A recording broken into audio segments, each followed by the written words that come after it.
पवित्रीकरणम्। ॐ अपवित्रः पवित्रो वा सर्वावस्थां गतोऽपि वा यः स्मरेत् पुण्डरीकाक्षम् स बाह्याभ्यन्तरः शुचिः। आचमनम्।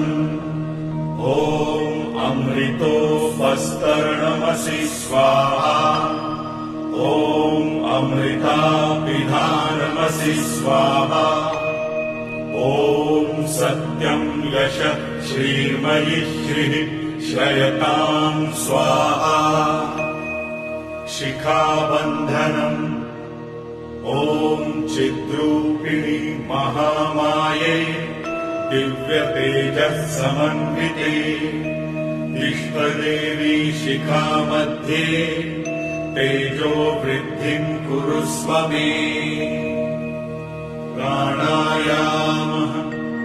ॐ भुः ॐ भुवः ॐ स्वः ॐ महः ॐ जनः ॐ तपः ॐ सत्यम् ॐ